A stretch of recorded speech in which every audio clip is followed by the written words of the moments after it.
جو دعویٰ سامنے آ رہا ہے اوورسیز نے جنید اکبر کو گالیاں دینا شروع کر دی، بطول راجپوت کے خلاف جو پروپیگنڈا شروع ہو گیا، نہ تعلق ہے اور نہ وہ چاہتے ہیں۔ عمران خان نے کہا یہ کیا بری بات ہے، اس کو سوشل ایول کہا جاتا ہے، سماجی برائیاں کہا جاتا ہے، اس کا ذمہ دار کون ہے؟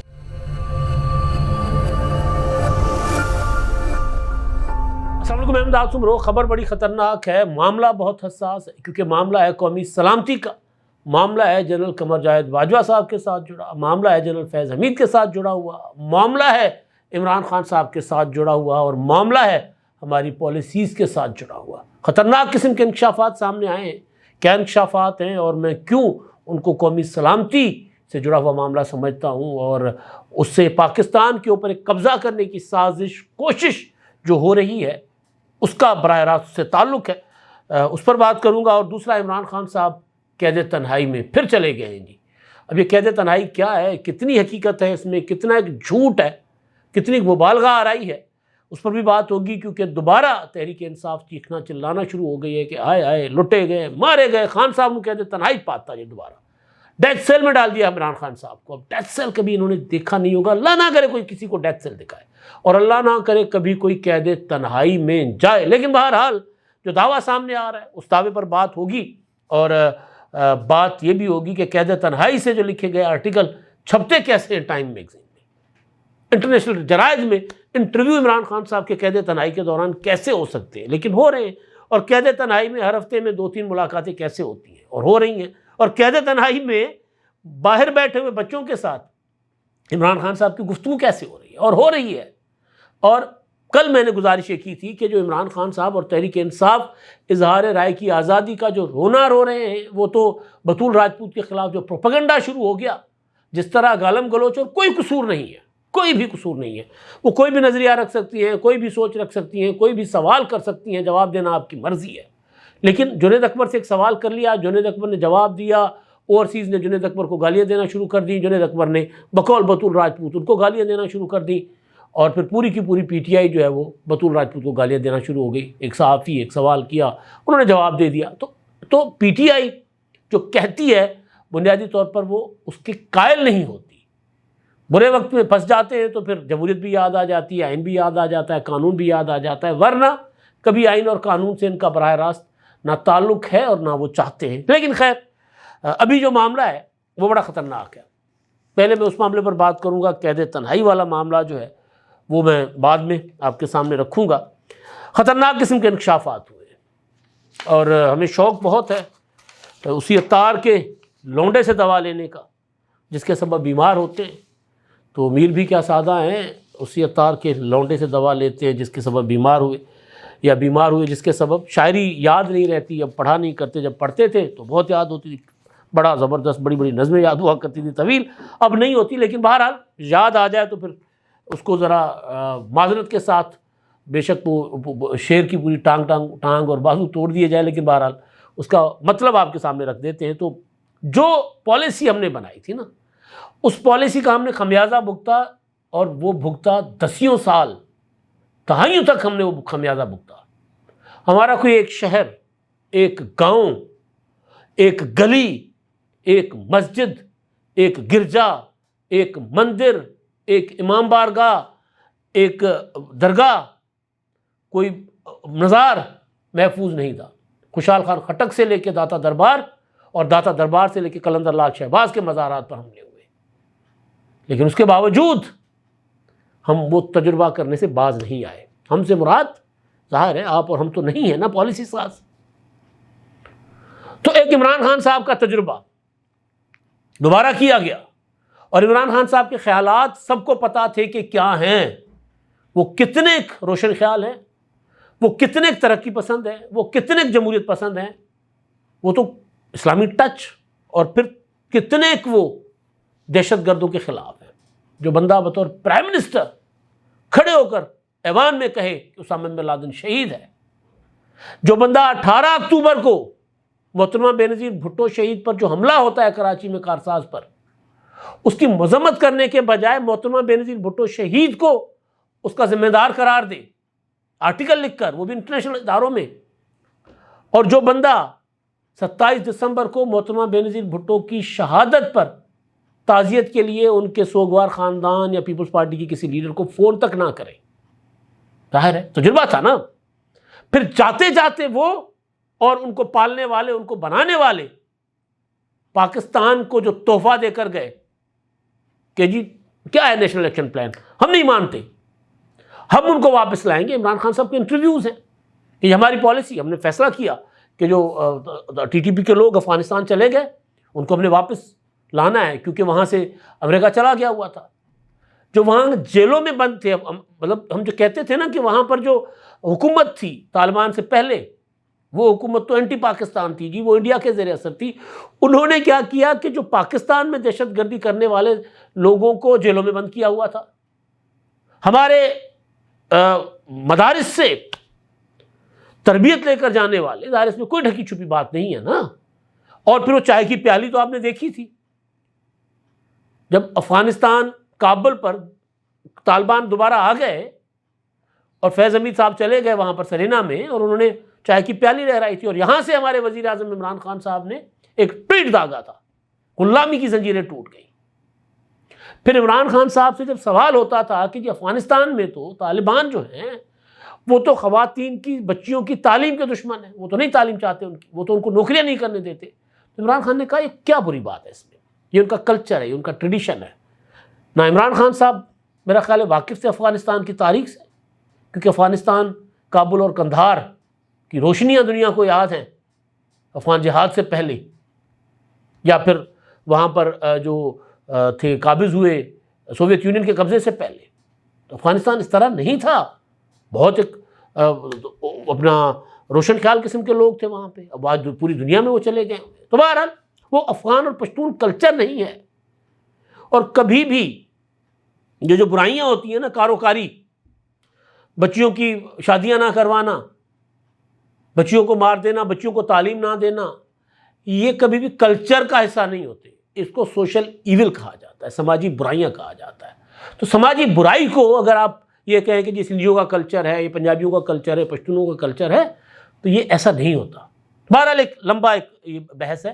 میں جو گزارش کرنے جا رہا ہوں وہ یہ کہ ہم نے پالیسی، ظاہر وہ پالیسی تھی نا، عمران خان صاحب بطور وزیر اعظم تنہا تو یہ فیصلہ نہیں کر سکتے تھے کہ جی افغان طالبان کے ساتھ ہم نے کیا کرنا ہے. جہازوں کے جہاز بھر کر جا رہے تھے جی مذاکرات کرنے.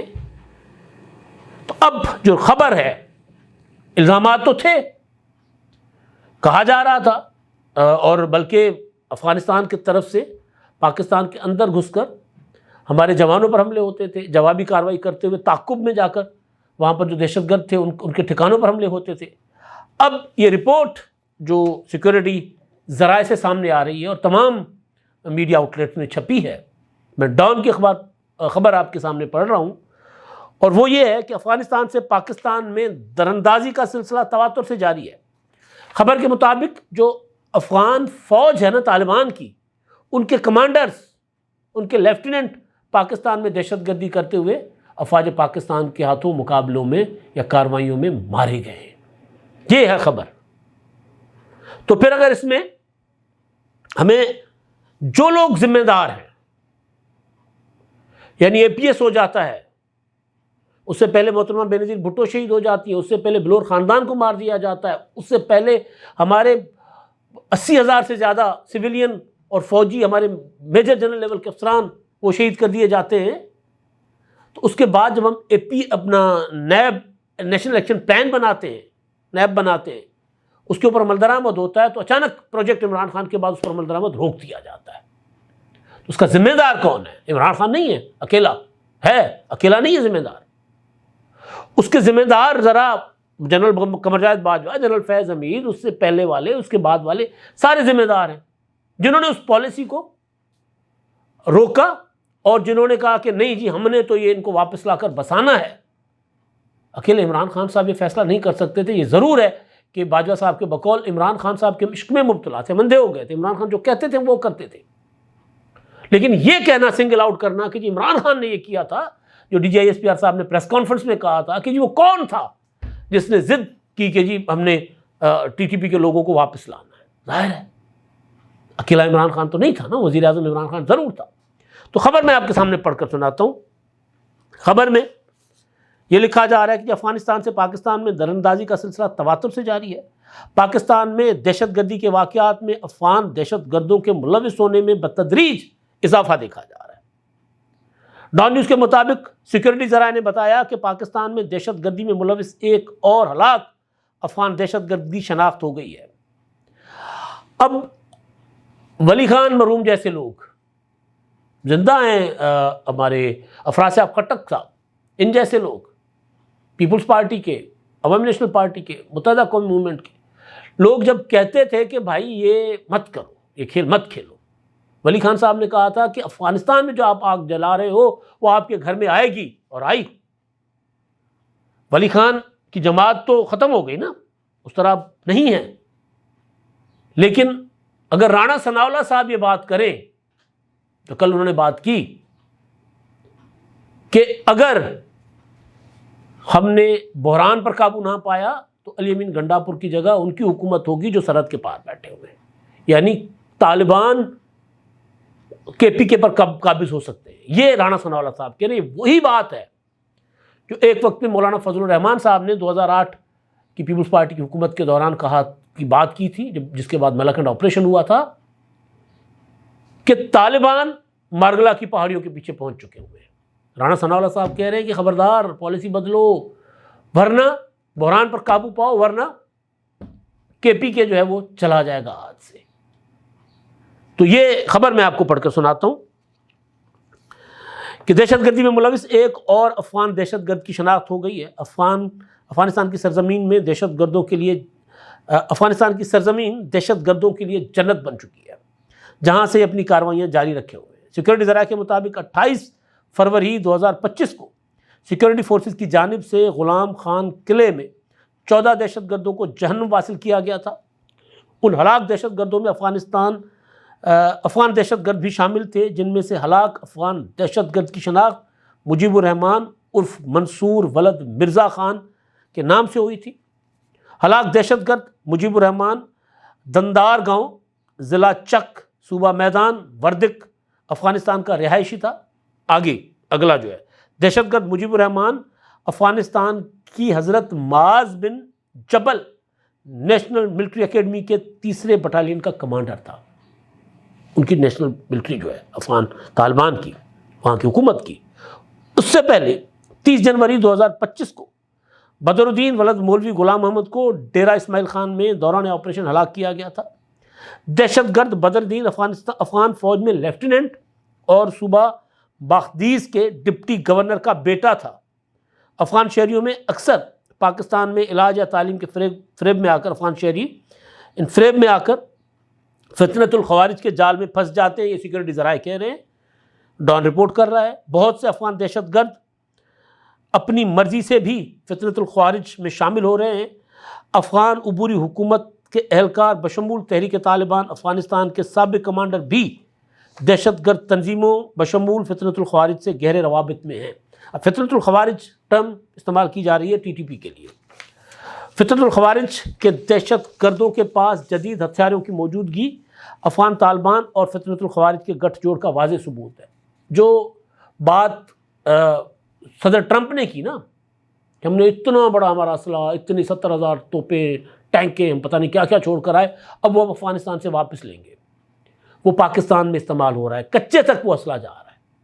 تو یہ وہ اسلحہ یہاں اگر آ رہا ہے تو ہمارے سیکورٹی ذرائع کہہ رہے ہیں کہ یہ ان کا گٹھ جوڑ کا ثبوت ہے۔ اور UN کی رپورٹ جو میں بار بار آپ کو کوٹ کر رہا ہوں، UN کی رپورٹ کے مطابق نہ صرف لاجسٹک وہاں پناہ گاہیں دی گئی ہیں، ان کو تربیت دی جا رہی ہے پاکستان پر حملے کرنے والوں کو، بلکہ ان کو پیسے بھی دیے جا رہے ہیں، یہ کہا جا رہا ہے۔ اور ویسے بھی جب لوگ خوشیاں منا رہے تھے، ہماری بیٹھک آپ دیکھ لیجئے گا، جب ہمارے بھی دوست کچھ خوشیاں منا رہے تھے تو میں نے گزارش یہ کی تھی کہ افغانستان میں اگر طالبان آ گئے تو یہاں پر ان کے ہم خیالوں کو وہ سپورٹ کریں گے۔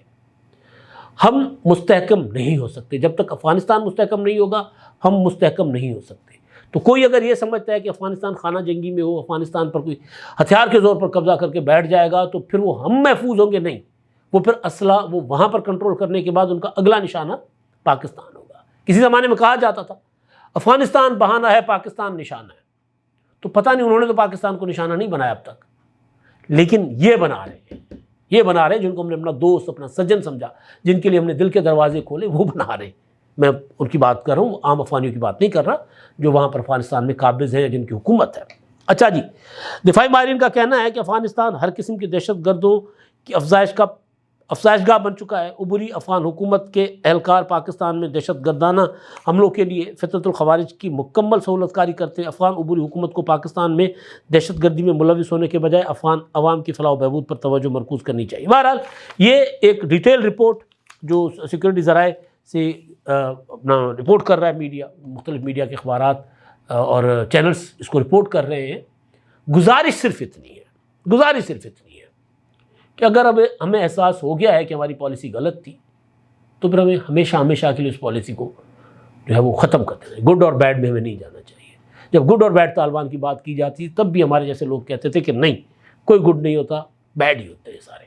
جو اسلحے کے زور پر لڑتے نا، وہ کوئی اچھی چیز نہیں ہوتی، وہ کہیں کے بھی ہو، کسی شکل، کسی رنگ، کسی نسل سے بھی ہو۔ تو بہرحال دوسری گزارش یہ ہے کہ جنرل فیض حمید، ٹاپ سٹی اور 9 مئی کے معاملات میں ان کی انویسٹیگیشن، ان سب سے بڑا جو ہے نا ان کا قصور یہ ہے، چاہے اس میں باجوہ شامل ہے، چاہے اس میں فیض حمید شامل ہے، چاہے اس میں عمران خان شامل ہے۔ اس میں عمران خان کو سنگل آؤٹ نہیں کیا جا سکتا۔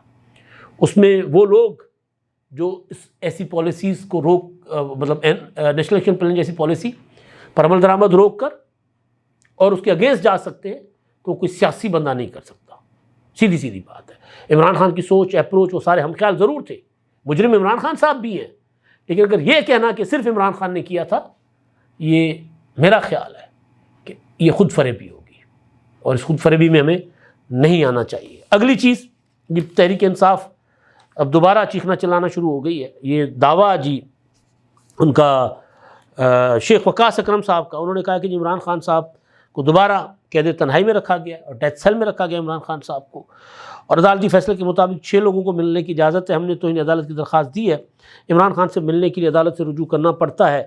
اب مجھے نہیں یاد کہ کوئی 10-15 دن سے زیادہ عرصہ کوئی ملاقات، بلکہ عمران خان صاحب کی چند دن پہلے بچوں سے بات کروائی گئی تھی، فیصل چودھری صاحب نے باہر آ کر بات کی، اور ابھی 3 دن پہلے عمران خان صاحب کا 2 دن پہلے عمران خان صاحب کا آرٹیکل چھپا ہے ٹائم میں، جس میں وہ دنیا کو کہہ رہے ہیں کہ خبردار مجھے بچا لو ورنہ دنیا خطرے میں پڑ جائے گی۔ وہی کہہ رہے ہیں نا عمران خان صاحب، ٹرمپ کو بھی یہی کہہ رہے ہیں کہ مجھے بچایا تو ٹھیک ہے ورنہ آپ بھی خطرے میں ہو۔ تو وہ آرٹیکل قید تنہائی میں نہیں لکھا جا سکتا، وہ کیسے گیا ٹائم تک؟ بلکہ یہ تو اپنی جو کیا نام ہے آئینی بینچ میں سوال ہوا تھا، کہا گیا تھا کہ جی ہمیں تو جیل کے اندر ایک کاغذ کا ٹکڑا تک نہیں لے کر جانے دیا جاتا ہے۔ عمران خان کے وکلا نے کہا تھا، تو اس پر مندوخیل صاحب نے کہا تھا، جیسے مندوخیل صاحب نے، کہ اگر کاغذ کا ٹکڑا نہیں جاتا تو آرٹیکل باہر کیسے آتے، انٹرویوز باہر کیسے آتے؟ تو قید تنہائی عمران خان صاحب کی ملاقاتیں اگر بند ہیں تو نہیں ہونی چاہیے، نہ عمران خان صاحب ڈیتھ سیل میں، نہ قید تنہائی میں۔ وہ میر شرافت صاحب نے معافی مانگ لی تھی نا، انہوں نے کہا تھا کہ جی عمران خان صاحب کو جو وہ کھولی ہے، جو سیل ہے، اس کو دھویا گیا ہے شدید کٹر میٹھے پانی سے، تاکہ وہاں کیڑے مکوڑے اور یہ اور وہ، عمران خان کو اذیت دی جا رہی ہے۔ اگلے دن انہوں نے معافی مانگ لی تھی۔ تو یہ وہ پروپیگنڈا ہے بنیادی طور پر۔ بہرحال اگر کہیں کسی لیول پر بھی کوئی جیل مینول کی خلاف ورزی ہو رہی ہے، کوئی انسانی حقوق کی خلاف ورزی ہو رہی ہے، کسی کے ساتھ بھی ہو رہی ہے، تو اس کے تو ہم خلاف ہیں۔ لیکن شیر آیا والی بات جو ہے نا، وہ اگین ان کے خلاف جائے گی، عمران خان کے خلاف جائے گی۔ اب یہ باتیں اثر چھوڑ چکی ہیں، عمران خان قید تنہائی میں ہیں، عمران خان کو یہ کیا جا رہا ہے، وہ کیا جا رہا ہے، زہر دیا جا رہا ہے، ہارپک دیا جا رہا ہے۔ اب سنجیدہ لوگ جو پی ٹی آئی کے لوگ ہیں نا، وہ بھی اس کو سنجیدہ نہیں لیتے۔ تو یہ اس طرح کا پروپیگنڈا کرنے والے بذات خود عمران خان صاحب کے دشمن ہیں، دوست نہیں ہیں۔ اب تک کے لیے اتنا ہی۔